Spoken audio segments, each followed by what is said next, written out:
Welcome to Facts TV News, where everything is true. Bullet-riddled body of man found in Sturtown, St. Anne. The bullet-riddled body of a man was found in a section of his Sturtown community in St. Anne on Friday. The deceased has been identified as 21-year-old Omario Archer. Reports are that about 9:15 a.m., residents stumbled upon the body with gunshot wounds along a path in the area. The police were alerted and the body was removed to the morgue. The St. Anne police are investigating. 58-year-old woman perished in fiery St. Thomas crash, 4 others injured. A 58-year-old woman died from injuries she sustained in a motor vehicle accident along the Rolandsfield Main Road in St. Thomas on Friday. The deceased has been identified as Patricia Brown of Warner Street, Port Maria in St. Mary. Reports from the Golden Grove police are that about 11 a.m., Brown was a passenger in a Nissan Teda motor car that was traveling along the mentioned roadway when the driver lost control of the vehicle, which rode an embankment, overturned and caught fire. The burnt remains of Brown, who was trapped in the vehicle, was later found. The driver and 3 other passengers were also taken to hospital for treatment. Investigations continue. Search for a new JIS boss to begin shortly. Minister without portfolio in the Office of the Prime Minister, Robert Morgan, has indicated that the search for a new Chief Executive Officer of the Jamaica Information Service JIS to get underway shortly. This contradicts whispers in media circles that a replacement for Donna Marie Rowe has already been identified. Rowe, whose contract was not renewed, left the State Information Agency on March 31st after 13 years at the helm. Since the Jamaica Observer first reported that Rowe's contract would not have been renewed, sources have pointed to a former news editor at a private media house as the man handpicked by the government to lead in the JIS. But responding to questions at a post-cabinet media briefing on Wednesday, Morgan outlined the process which he said will be used to select Rowe's successor. I would like to take this opportunity to commend her Rowe on her 13 years of service as CEO of the Jamaica Information Service. She did an amazing job in taking JIS to where it is now, said Morgan. Based on the legislation, the process by which the CEO will be employed goes through the Public Service Commission. There will be a public advertisement where persons can apply, and the Public Service Commission will do some due diligence and make a determination as to who is the best candidate for that position, added Morgan. Under the Executive Agencies Act, the CEO is appointed by the Governor-General on the advice of the Public Service Commission. The legislation indicates that the CEO is to be appointed for a period of not exceeding 5 years and is eligible for reappointment. In the meantime, Morgan admitted that the JIS is now operating without an advisory board, but he said one should be in place shortly. There have been suggestions to the Prime Minister and others as to who should comprise that board, so I suspect that very shortly you will hear members of the advisory board, said Morgan. The primary function of the advisory board of an executive agency is to advise the CEO in the strategic and business planning responsibilities of the agency. The advisory board should have no fewer than 5 and no more than 7 members appointed by the responsible minister, which is this case the Prime Minister and Your Holiness. Rowe, who was appointed to head the government-led information agency in 2009, told staff last month that her contract had not been renewed. I am thankful for your support over the 13 years that I have been at the helm and the 21 years that I have served in total, Rowe told her staff in her goodbye letter. Together we have achieved great feats as we have served the government and the people of Jamaica, added Rowe. Observer sources later claimed that the decision not to review Rowe's contract was made because the Holiness administration is moving to a faster, more nimble way of getting information out to the public, and after 13 years, it was time to make a change at the JIS. Partnership strengthened for recovery of missing children.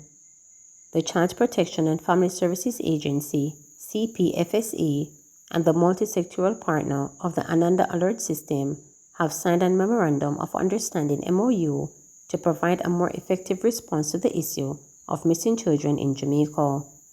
In a release, it was revealed that the parties had agreed to strengthen cooperation and information sharing on the reporting, investigation, and return recovery of a child who becomes the subject of a missing person report. Another alert implemented in 2009 to assist in ensuring the safe and speedy recovery of missing children have seen a return or recovery rate of approximately 85%.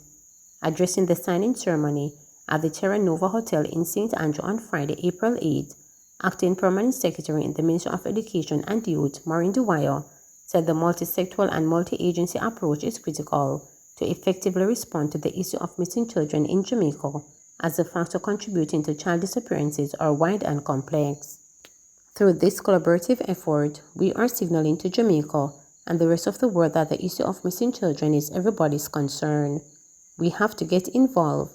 We cannot stand aside and just bemoan the fact that our children are missing, she said. Dwyer noted that while the number of missing children has gradually trended downward, particularly between 2018 and 2021, there is still cause for concern. Chief Executive Officer, CPFSA Rosalie Gage-Gray, said the MOU signing is another major step in furtherance of the mandate of safeguard and well-being of the nation's children. The new Ananda Alert MOU is a more robust work plan providing a comprehensive framework for collaboration towards our main goals, she noted. In her remarks, founder of the Hear the Children's Cry, Betty Ann Blaine, said all Jamaicans should play their part in building a society that is fit for children. She noted that the MOU represents a commitment that will do everything we can to combat the problem of missing and abducted children and to labor unceasingly to keep them safe. For Ananda Alert to work optimally, it requires all Jamaican citizens to do their part, parents, families, communities, and the wider Jamaican society, and it is only by working together that we can truly continue to build a Jamaica that is fit for children, she stressed. Ananda Alert mobilizes both public and private sector personnel, civil society groups, and communities to work with law enforcement officers to assist in the safe and speedy recovery of missing children. Statistics from the CPFSA indicate that between 2017 and 2021, there were 6,686 reports of missing children made at police stations across the island. Data compiled at the end of the year showed that 5,106 of those children were located, with 1,560 still unaccounted for. The majority of children who are reported missing are females, accounting for 78.6% of all reports, while males account for just 21.4%. The Ananda Alert system is Jamaica's missing children recovery strategy. It replaced the Red Alert, which required a 24-hour wait period for a report and investigation into a missing child's case. Black River to go digital for tourism, says MP Green. Member of Parliament for St. Elizabeth Southwestern Floyd Green says the rebirth of his historical rich South Central town and its potential of greater heritage tourism is expected to include vast digital transformation. Speaking on Thursday's launch of a Wi-Fi hotspot in Black River, Green said the transformation will lead to the parish capital becoming Jamaica's first interactive cultural heritage destination. When people come in at the town as tourists, the first thing them do is to take out them phone and try to go on Wi-Fi system because they want to share their experience, he stated. We have set up some storyboards throughout the town, and now with this public Wi-Fi, we are going to input a QR code on the storyboard, he added. He said the integration of technology will enhance the experience in how you will hear and feel the history of Black River.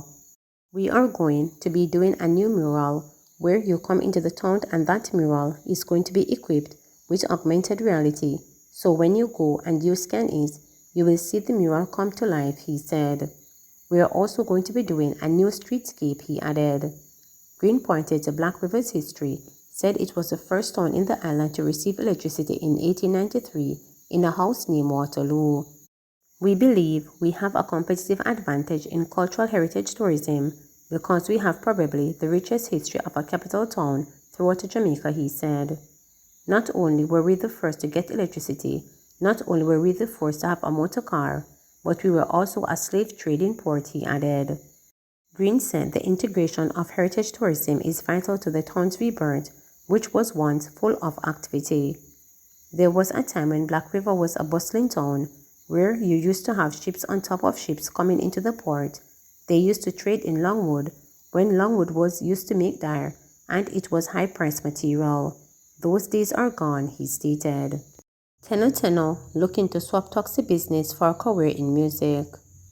It is said that one can find great opportunities in almost any situation, and for 25-year-old Dwayne Park taxi driver Giselle Tenno Johnson, this statement holds true. He said without his employment as a taxi driver, he would not have had the many opportunities he has benefited from to push his music career forward, given that he has big dreams of being a legend in the dancehall space. Johnson, in a recent interview with reporters, recalled a few years ago when prominent reggae artist and producer Leroy Sibbles took his taxi and gave him encouraging words, which he said motivated him to start taking his music career seriously. According to Johnson, this encounter with Sibbles spurred numerous opportunities that have benefited his career. Leroy Sibbles just discovered me in a car, jump in my car and tell me say, for a young youth, you're not for the taxi thing here. You're too young for this. It just gave me a wider inspiration and made me start think more on the music, Johnson said. He told reporters that his stage name, Tenno, is a variation from his nickname at St. Mary's College when his friends called him size 10 because of his shoe size. It brings me to know more producers and artists. So, if me never did a run taxi, it would have more slower in the process. Me start get to go some of the stage show. Me start get to do more studio, interact with more artists. So, me just take time, build my fan base with social media pages. Everything kind of go smooth now, said Johnson. Operating a taxi for the past 5 years, Johnson said though there are moments when he had wild thoughts, more often than not he feels lucky because he can see where his career is steadily growing. Adding that he has to express gratitude to his ability to make an honest living, Johnson said, "Me give thanks for it, yes, and I put my bread in my pocket. Me nah go hide and talk." Johnson said he is dedicated to driving his taxi and his music career because these are what open doors for him. He said a number of his friends in the music industry have made songs about taxi drivers after observing the work that he is doing. Me still a drive for people and all of that, you know.